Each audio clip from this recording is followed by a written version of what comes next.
नमस्कार दोस्तों, स्वागत है आप सभी का आपके अपने YouTube channel Shyam class study में। आशा करता हूँ आप सभी लोग अच्छे होंगे, स्वस्थ होंगे। घर पर रह करके आप अपनी एग्ज़ाम की मन लगा करके तैयारी कर रहे होंगे। आज के इस वीडियो में मैं आप सभी लोगों के लिए आरआरबी एनटीपीसी में पूछे जाने वाले जीके जीएस के 40 अति महत्वपूर्ण प्रश्नों का एक और प्रैक्टिस सेट लेकर के आ चुका हूँ, जो आपके एग्ज़ाम के लिए सबसे ज़्यादा महत्वपूर्ण है। तो आज की इस वीडियो को आपको शुरू से लेकर के एंड तक है फुल वॉच करते रहना। अगर आपको ये वीडियो पसंद आए तो प्लीज़ आप लोग इस वीडियो को लाइक और चैनल को सब्सक्राइब करना बिल्कुल ना भूलें। तो चलिएगा फिर शुरू करते हैं। तो पहला प्रश्न आ जाता है, कर्म ही पूजा है, यह कथन किसका है? तो बताओ ये कथन किसके द्वारा कहा गया था कि कर्म ही पूजा है? तो ये जो कथन दिया था वो दिया था महात्मा गांधी ने। यानी प्रश्न संख्या 1 का ऑप्शन संख्या ए है वो करेक्ट आंसर हो जाएगा।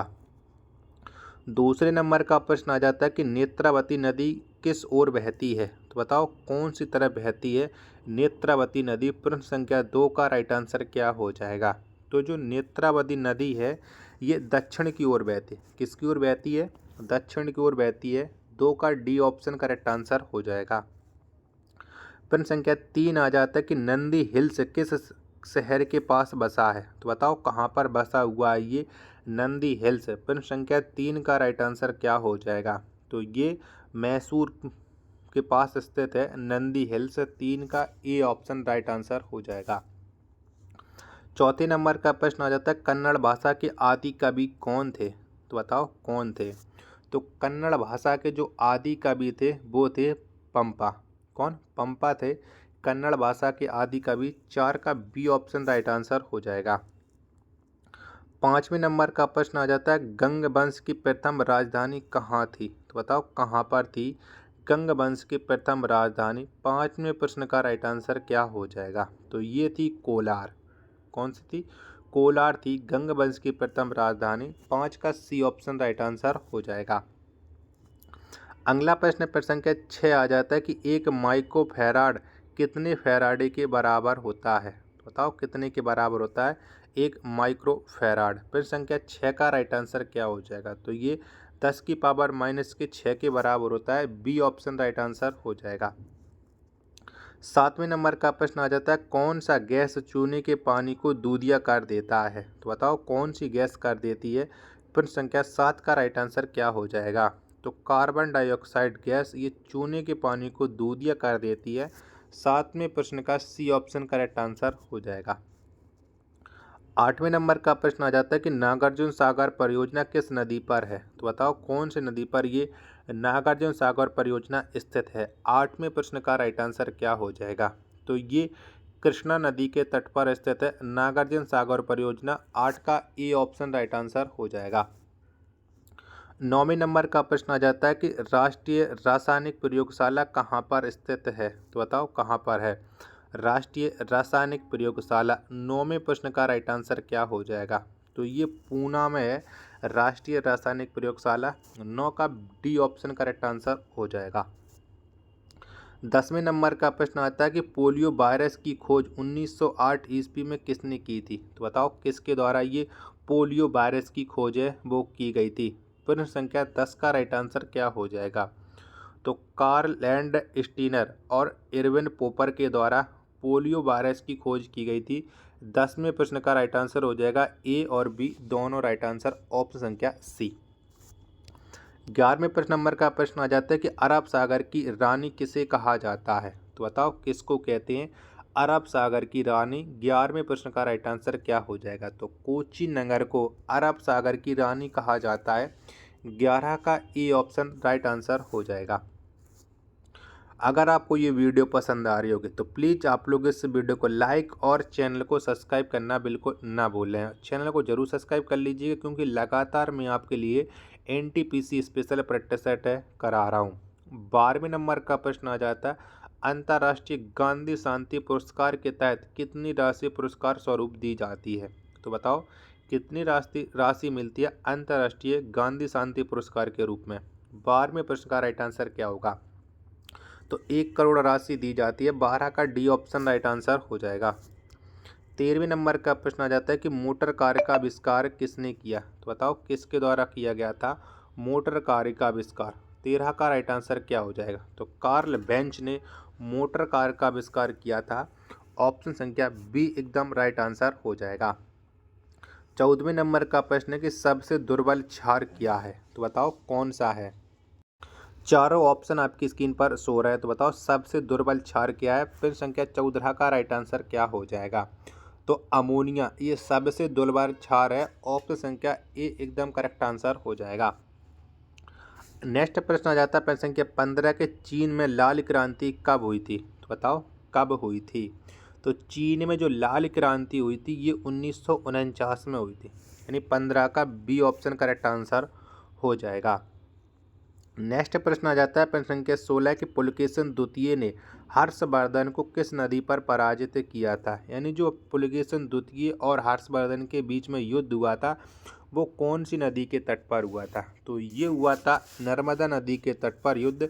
16वें प्रश्न का डी ऑप्शन करेक्ट आंसर हो जाएगा। 17वें नंबर का प्रश्न आ जाता है कि इंपीरियल बैंक ऑफ इंडिया का राष्ट्रीयकरण के बाद उसका नाम भारतीय स्टेट बैंक कब किया गया। तो बताओ ये नया नाम कब हो गया था। प्रश्न संख्या 17 का राइट आंसर क्या हो जाएगा। तो इंपीरियल बैंक ऑफ इंडिया का राष्ट्रीयकरण के बाद जो नाम पड़ा था भारतीय स्टेट बैंक यानी SBI, ये नाम 1955 में हुआ था। 17 का सी ऑप्शन करेक्ट आंसर हो जाएगा। 18वें नंबर का प्रश्न है किसी देश की आर्थिक वृद्धि का उत्तम मापकांक क्या होता है। तो बताओ कौन होता है। 18वें प्रश्न का राइट आंसर क्या हो जाएगा। तो किसी देश की आर्थिक वृद्धि का उत्तम मापकांक है ये होता है GDP। 18 का ए ऑप्शन राइट आंसर हो जाएगा। नेक्स्ट प्रश्न आ जाता है प्रश्न संख्या 19 है कि विश्व का सबसे पुराना खाद्यान्न कौन है। तो बताओ कौन सा है विश्व का सबसे पुराना। तो विश्व का जो सबसे पुराना खाद्यान्न है ये है जौ। 19 का सी ऑप्शन करेक्ट आंसर हो जाएगा। नेक्स्ट प्रश्न आ जाता है प्रश्न संख्या 20 है कलकत्ता विश्वविद्यालय की स्थापना कब हुई थी। तो बताओ कब हुई थी। तो कलकत्ता विश्वविद्यालय की जो स्थापना हुई थी वो 1857 में की गई थी। कब। 1857 में। 20 का ए ऑप्शन करेक्ट आंसर हो जाएगा।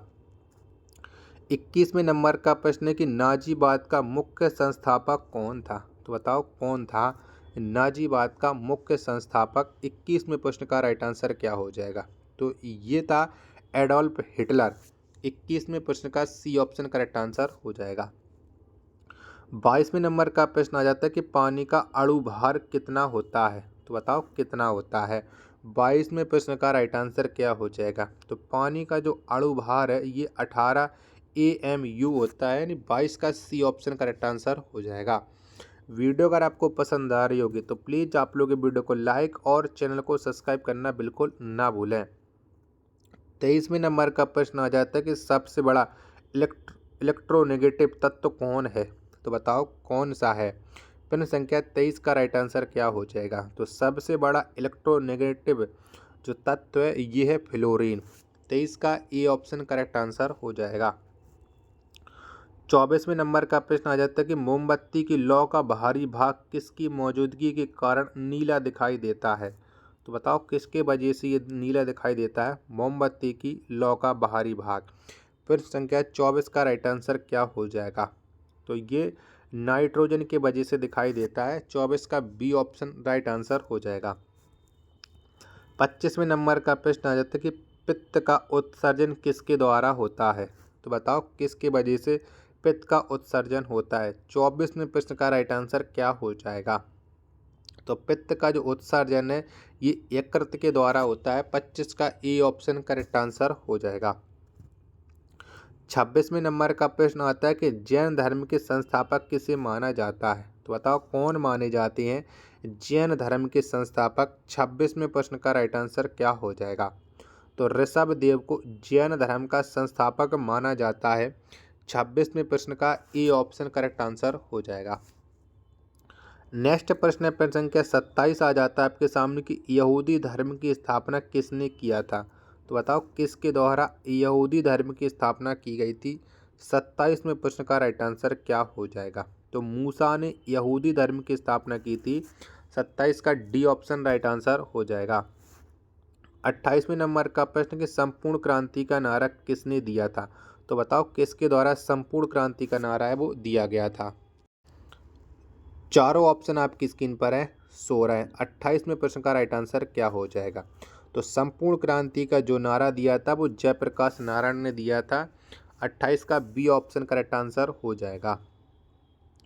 29वें नंबर का प्रश्न आता है कि जो गरसोप्पा झरना किस राज्य में स्थित है? तो बताओ कौन से राज्य में पड़ता है ये जो गरसोप्पा झरना? 29वें प्रश्न का राइट आंसर क्या हो जाएगा?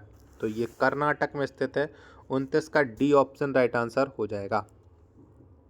प्रश्न संख्या 30 आता है कि एफिल टावर कहाँ पर स्थित है? तो बताओ कहाँ पर है एफिल टावर?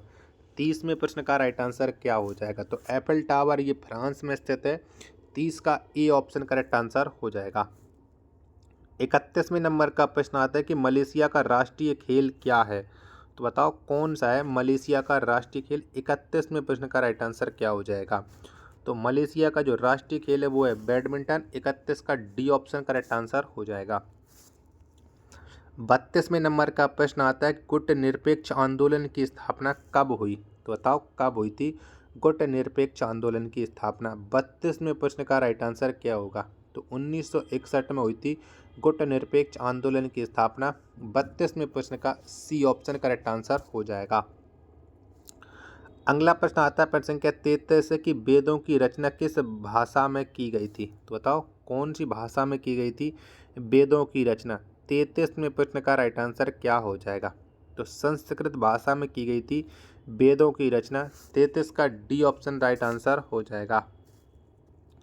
34वें नंबर का प्रश्न आता है कि जलियांवाला बाग नरसंहार के विरोध में किसने केसर ए हिंद की उपाधि लौटा दी थी? तो बताओ किसके द्वारा ये उपाधि लौटा दी गई थी केसर ए हिंद की? 34वें प्रश्न का राइट आंसर क्या हो जाएगा?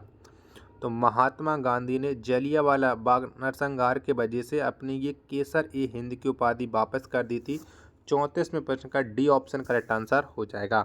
वीडियो अगर आपको पसंद आ रही होगी तो प्लीज़ आप लोग ये वीडियो को लाइक और चैनल को सब्सक्राइब करना बिल्कुल ना भूलें।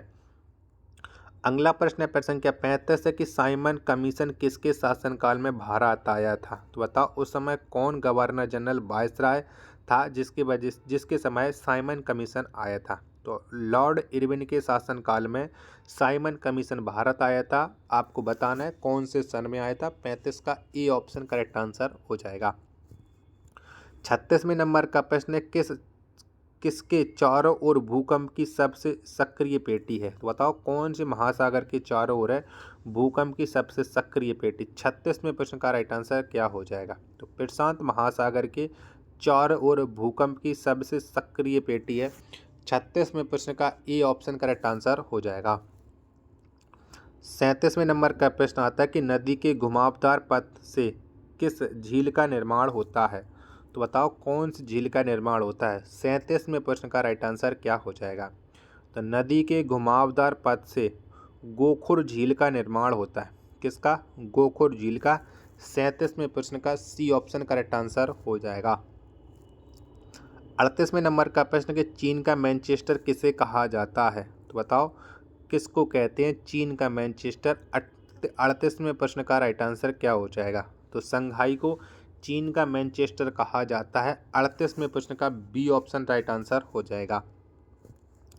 39वें नंबर का प्रश्न है कि मानचित्र में नदी को किस रंग से दिखाया जाता है? तो बताओ कौन से रंग से मानचित्र में नदी को दिखाते हैं? 39वें प्रश्न का राइट आंसर क्या हो जाएगा? तो नदी को नीला रंग से दिखाया जाता है। 39 का डी ऑप्शन करेक्ट आंसर हो जाएगा। 40वां प्रश्न आता है कि डोलोराइट किस प्रकार का चट्टान है? तो बताओ कैसा चट्टान है डोलोराइट? प्रश्न संख्या 40 का राइट आंसर क्या हो जाएगा? तो आग्नेय चट्टान है डोलोराइट। 40 का ए ऑप्शन करेक्ट आंसर हो जाएगा। अगर आपको ये वीडियो पसंद आई हो तो प्लीज़ आप लोग इस वीडियो को लाइक और चैनल को सब्सक्राइब करना बिल्कुल ना भूलें। मिलते हैं अपने एक और नेक्स्ट वीडियो के साथ, तब तक के लिए धन्यवाद। जय हिंद।